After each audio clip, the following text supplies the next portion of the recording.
반갑습니다. 아이고, 이 골짜기까지 어떻게 오셨습니까? 야, 난 여기 오는데, 어젯밤에 오는데 정말 고통의 멍에를 벗어버리고 싶었어요. 아, 여러분들 정말 대단하십니다. 우리 자유마을 화이팅입니다. 우리는 이겼습니다. 여러분, 놀라운 것은 이제 자유마을이 이 새로운 역사가 일어나기 시작합니다. 무슨 얘기냐면 봄바람이 불면요 모든 식물이 자라납니다. 그리고 여름에 무더운 바람이 불면 모든 식물들을 쭉쭉 자라게 합니다. 그리고 가을바람이 불면 모든 곡식과 과일을 무르익게 합니다. 그러다가 겨울바람이 불면요 이 나무가 살기 위해서 뿌리가 땅속 깊이 들어갑니다. 제가 백두산 그 장백산으로 해서 가보면 거기는 나무가요 허리까지 땅속으로 들어가 있어요. 왜 그러냐면 얼어 죽지 않으려고. 그러니까 어떤 바람이 부냐에 따라 다른데 대한민국에요 여러분 자유마을에 어디서 새로운 바람이 불기 시작했어요. 한번 여론조사한 거 한번 좀 올려보십시오. 자, 여기 보면 그거 좀 내려보세요. 이게 아니 내려보세요. 쭉쭉 제일 처음 것으로. 자, 저기 보면 이게 네이버에 지금 올라간 건데, 자, 이 라이브 팝 뉴스를 통해서 네이버에 올라가 있어요. 근데 자유통일당 비례대표 지지율이 녹색정당을 앞서고 이제 바람이 불기 시작해서 쭉 올려보시면 3.4%까지 나왔어요. 이게 이제 나오기 시작하면 하나님의 바람이 불기 시작해요. 그리고 그 밑에 가서, 이건 비례대표입니다. 그 밑으로 내려가서 보면 일반 당은 2.6%가 당, 그러니까 여러분들 지역에 가서 국회의원 나오잖아요. 그 당의 지지율이 2.6%까지 올라갔어요. 이걸 보면 뭐냐면 여러분 바람은 처음에 서서히 바람 안 부는 것 같다가 태풍 같은 거 올 때, 센 태풍이 불 때 처음에는 바람이 안 불어요. 조금 지나면 태풍이 몰아치기 시작하거든요. 그 다음에는 그래서 우리 장경동 목사님이 오늘 칼럼을 썼습니다. 이 기자를 통해서 제가 꼭 좀 써달라고 부탁을 해서 이걸 썼는데, 야, 여기 보면 새로운 도약 자유통일당의 약속, 국민과 함께하는 정치혁신, 제3당의 비전, 자유통일당의 길 해가지고 잘 나왔어요. 여러분 왜, 야, 우리 박수로 먼저 만세. 이게요 자유마을이 살아나면 대한민국을 살립니다. 우리 우파들이 나라를 바로잡아야 하는 이유가 정광훈 목사님이 문재인 간첩이다 그랬잖아요. 그렇죠? 왜 그랬냐면 지금 보면 월남전에 이 친구가 뭐라고 얘기했냐면 자기는 신영복을 존경한다고 할 정도가 아니고요, 월남이 패망한 거에 대해서 나는 희열을 느낀다 그랬어요. 우리나라와 미국이 들어가서 공산화되는 걸 막으려고 우리나라의 군인들이 5,400명이 넘게 희생을 당했습니다. 그리고 거기 가서 월남전에 가서 공산화를 막아주려고 애를 썼는데, 이렇게 우리가 가서 고생을 했는데 뭐라고 얘기하는지 아세요? 월남이 망하고 미국이 패전하고 도망간 거에 대해서 희열을 느낀다는 거야.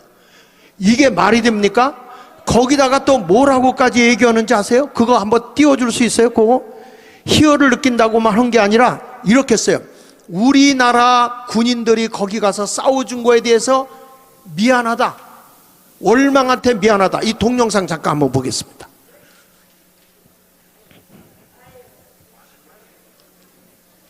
동영상.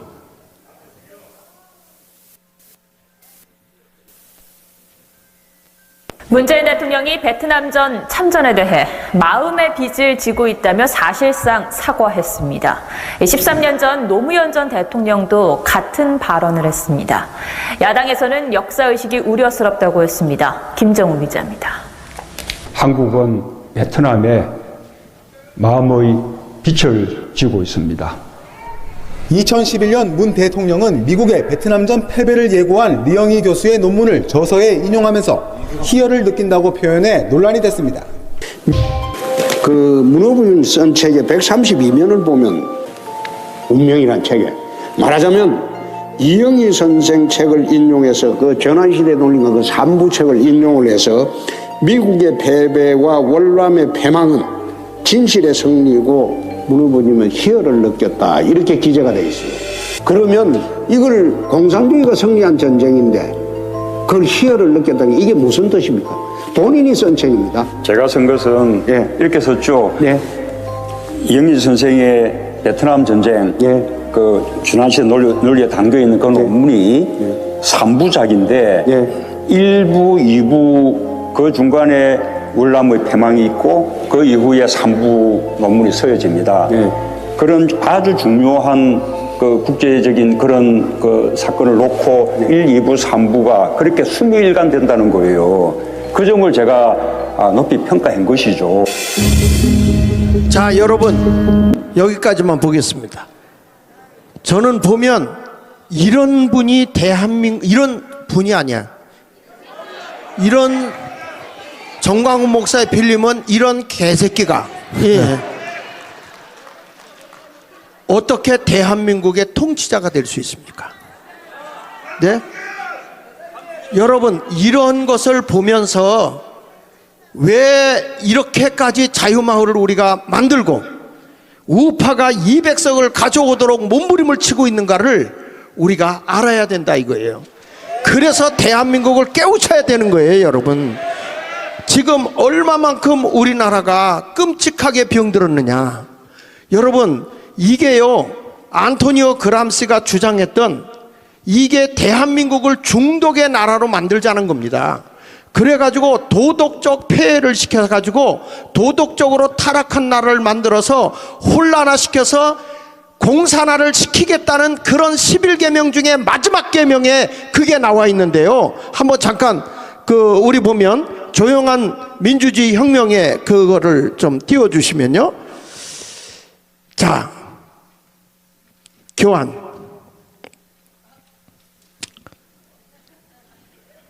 예.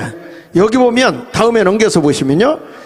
조용한 혁명 11계명 마지막에 이런 말이 나옵니다. 과도한 음주로 홍보하라. 마약이나 중독, 알코올, 도박 이런 것들로다가 나라를 멸망시키는 것이 공산주의의 계명입니다, 여러분.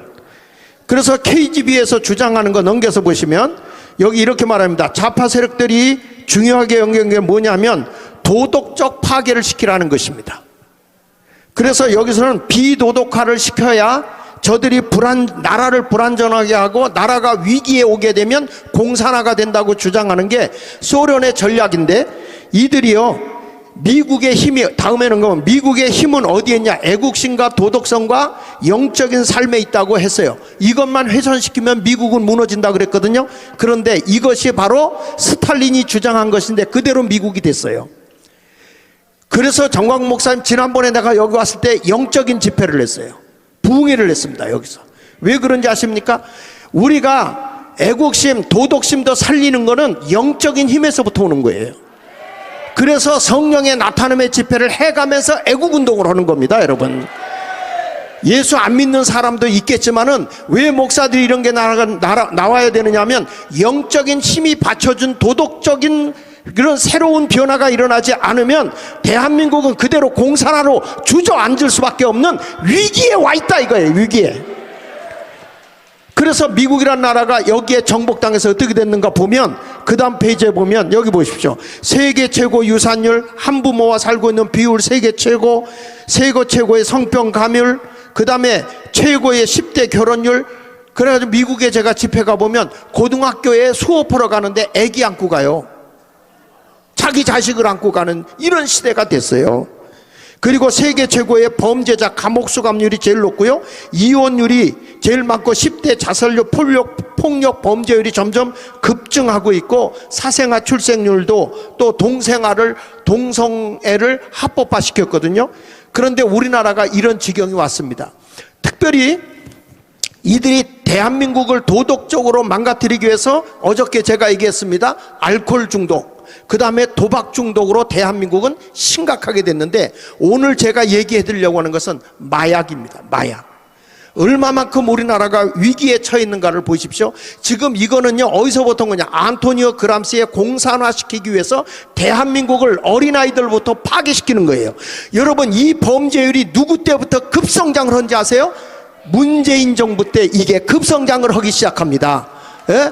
더 놀라운 거는 그동안에 마약 수사범을 잡는 검찰을 폐지시켜버렸다는 거예요. 그러니까 대한민국의 마약이 점점 극성화시키도록 했다는 겁니다. 자, 넘겨서 다음에 보시면요, 여기 보십시오. 자, 여기 보면요, 구하기 너무 쉬운 마약 천국 어디라고 그랬어요? 대한민국이라고 했습니다.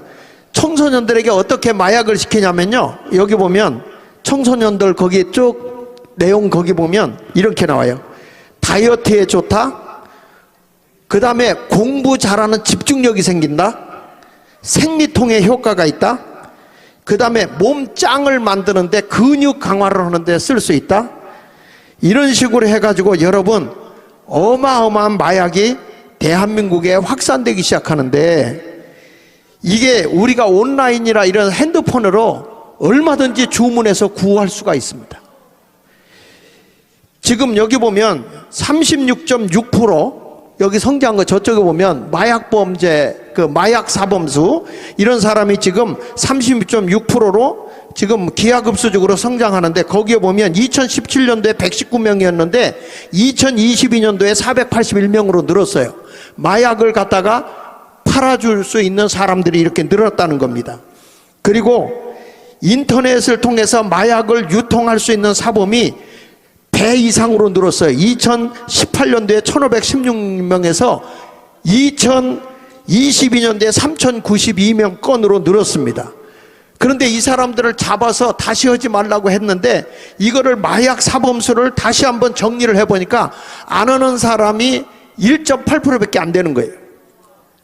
그러니까 이런 엄청난 일들을 저지르고 있음에도 불구하고 우리나라 법은요, 너무 허술하게 돼 있어가지고 이런 것들이 심각하게 우리나라에 문제가 되고 있다. 자, 시간이 없으니까 빨리빨리 넘어가겠습니다. 여기 보십시오. 마약 관련 통계를 보면 인구 1000명당 하루 필로폰 사용량이 18mg, 23년도에는 23mg으로 늘었고요. 지금 우리나라가 몇 프로가 성장했느냐?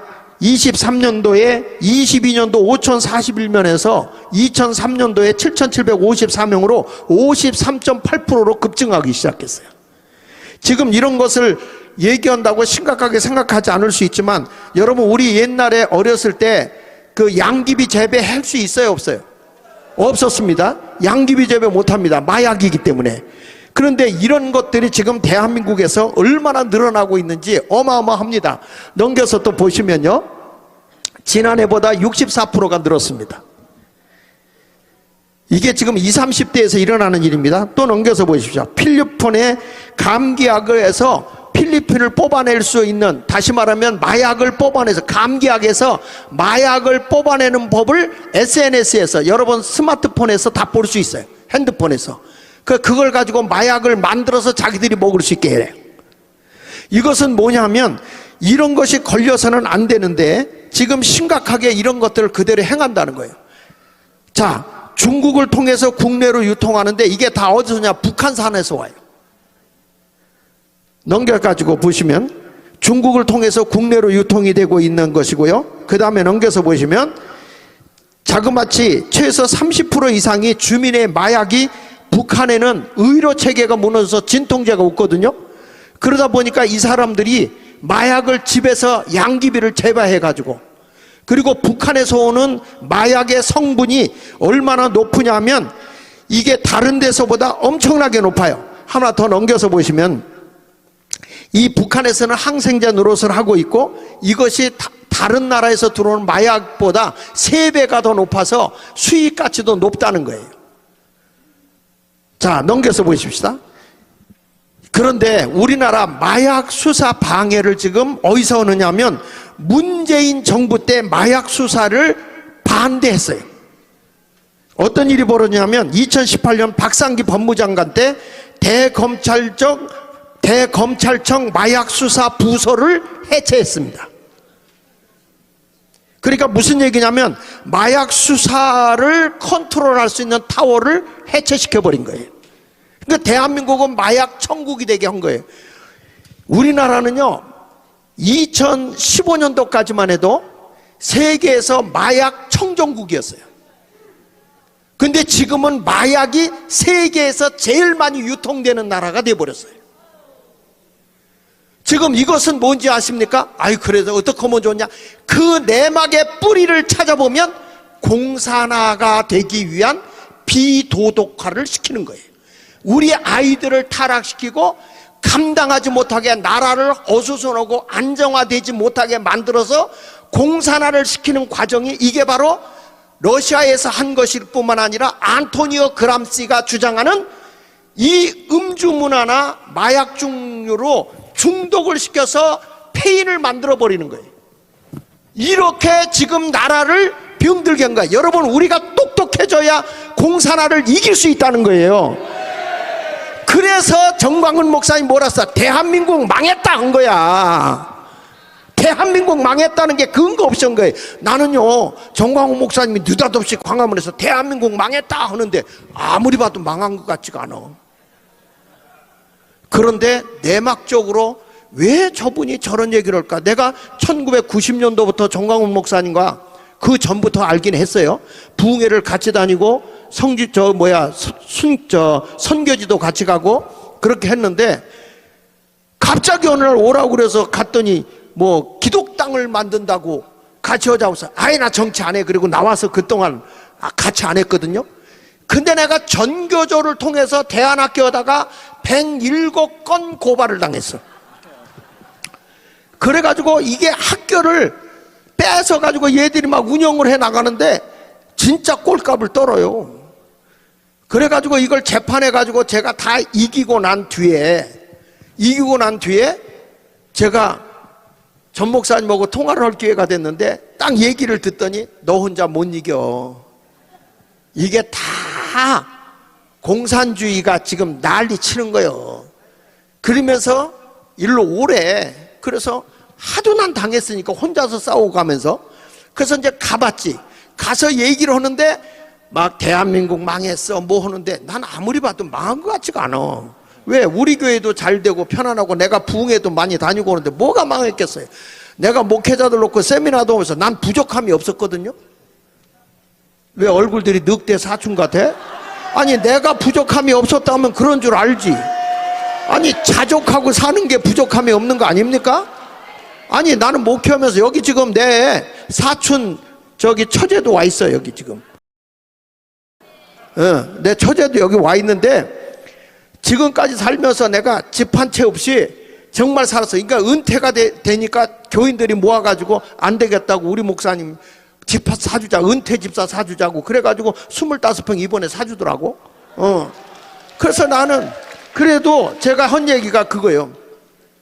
하여간 우리 장로님들이 전 교인들이 내가 부흥회를 26살 때부터 부흥회를 다녔으니까 우리 목사님이 뒤로 꼬부쳐 놓은 게 되게 많을 줄 알았대.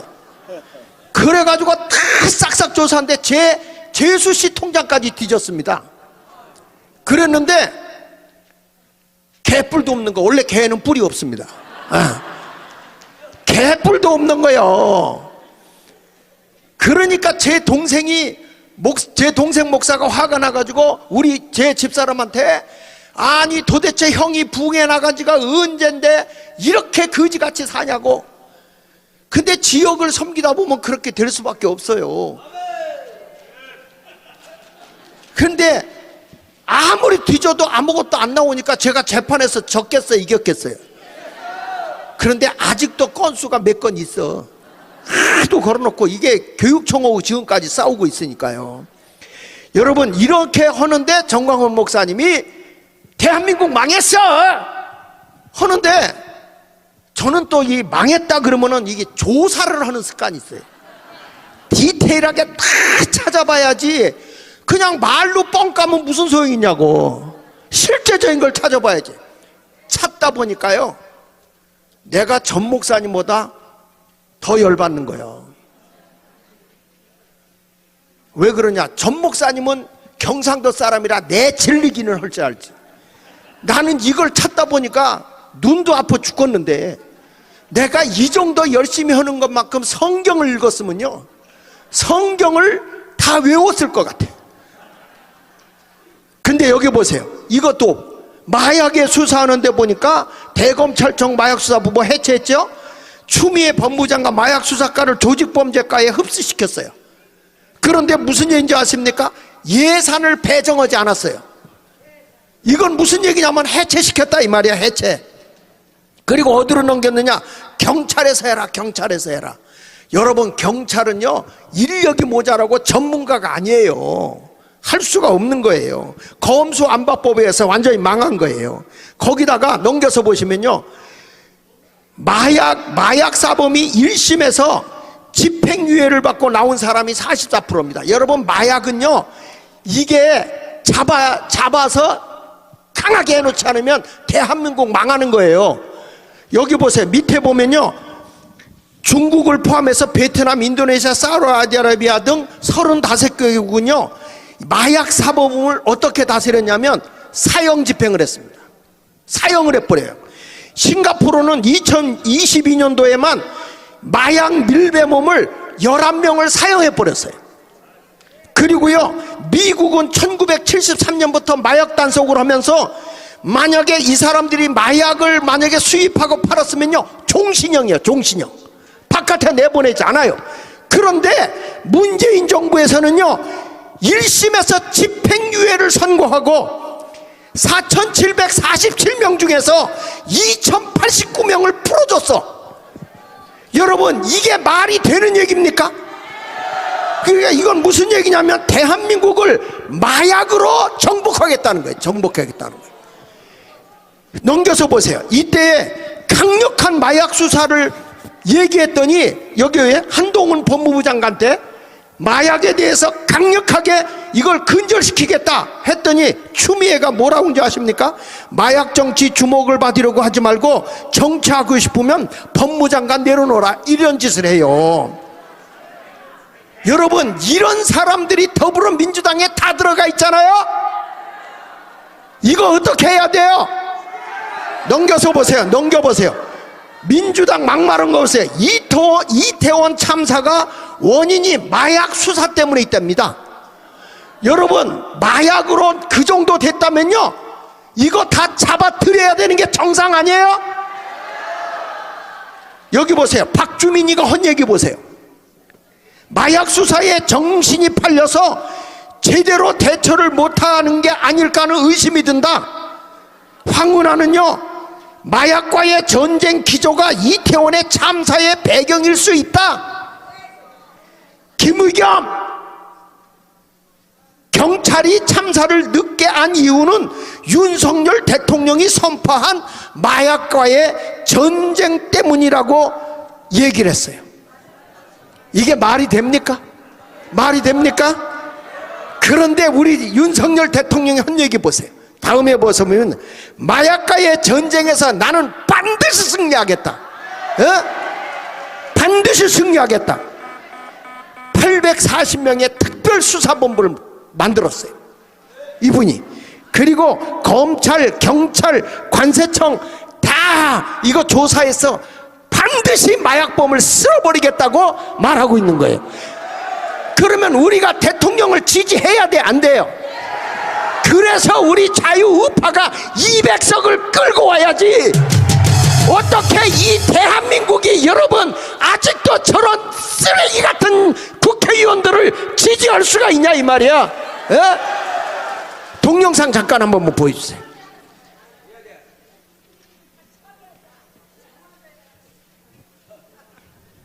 한때는 마약 청정국이었던 우리나라가 이제는 중학생까지 SNS로 마약을 구매할 정도로 마약이 확산되어 있습니다. 윤석열 대통령이 마약 조직 뿌리를 뽑으라고 지시했고 검경은 마약 범죄와의 전면전을 선포했습니다. 조성호 기자가 이어서 보도합니다. 코카인 등 마약 4종을 투약한 혐의로 경찰 조사를 받은 배우 유아인. 깊이 반성합니다. 죄송합니다. 집에서 직접 대마를 재배하고 마약 파티룸을 만든 것은 물론 최근 여중생이 SNS에서 마약을 구해 투약한 데 이어 서울 강남 학원가에서 마약 음료를 나눠주는 일까지 벌어졌습니다. 지난해 마약 사범 수는 18,395명으로 역대 최다를 기록했고 이 중 19세 이하가 481명으로 10년 전보다 10배 이상 늘었습니다. 마약이 사회 전반에 무분별 확산 양상을 보이자 윤석열 대통령은 검경에 수사 역량을 총동원해 마약 유통 판매 조직을 뿌리 뽑고 범죄 수익을 끝까지 추적해 환수하라고 지시했습니다. 이원석 검찰총장은 즉각 마약 범죄와의 전면전을 예고했습니다. 경찰도 마약 음료 사건을 유사 사례를 찾기 힘든 심각한 범죄로 규정하고 청소년 상대 마약 범죄 단속에 총력 대응을 천명했습니다. 하지만 검수완박으로 지난 2년간 검찰 마약 수사가 사실상 멈췄던 상황. 저는 왜 도대체 깡패, 마약, 무고, 위증 수사를 못하게 되돌려야 한다는지 그 이유를 오히려 묻고 싶습니다. 검경의 마약 수사 기능이 제자리를 찾기까지는 시간이 필요할 수 있다는 지적이 나옵니다. TV조선 조성호입니다. 여러분 보십시오. 마약 수사를 못하게 해방하는 게 어느 당입니까? 그러니까 여러분 보세요. 왜 우리 목사들이 나서고 자유마을을 통해서 기독교의 정신을 가진 사람이 입법부에 들어가야 되느냐? 나라를 바르게 세울 수 있는 데는 어디밖에 없어요. 왜냐하면 법으로 이게 윤석열 대통령이 하고자 하는 일을 강력하게 싸우고 지원해 줄 수 있는 것은 우리 자유마을과 어디밖에 없다. 그래서 우파가 200석을 가져와야 되는 거예요. 아시겠습니까? 그러면 우리가 국회 입성을 해야 돼, 안 해야 돼요? 왜 이거에 대해서 같이 협력을 못하냐고, 교회들이. 나라가 이 지경까지 됐는데 말이에요. 뭐가 부족해서 나왔냐고요? 나라가 완전히 병들었어요. 교회가 치부하고 안전하게 지나고 있을 때 세상은 이렇게 병들어가고 있는데 뭐하고 있냐 이 말이야. 뭐하고 있냐고. 목사들이나 성도들이, 장로들이 가슴치고 회개해야 되는 거 아닙니까? 어떻게 정광훈 목사님이 잘못됐다고 왜 욕하냐고. 욕해야 됩니까? 안 합니까? 안 해야 됩니까? 이 지경이 됐으면 개새끼가 맞는 거야. 여러분, 우리는 나라 살려야 돼요. 우리 자녀들 살려내야 돼요. 그걸 위해서 더 모여야 할 줄로 믿습니다. 더 적극적으로 후원하고, 지금 이제 이번 3월 1일 날 다 총궐기에서 올라가서 나라 살립시다. 3.1운동 일으킵시다. 그래서 4월 10일 50일 남았습니다. 반드시 선거는 우리가, 우파가 이겨야 합니다. 감사합니다.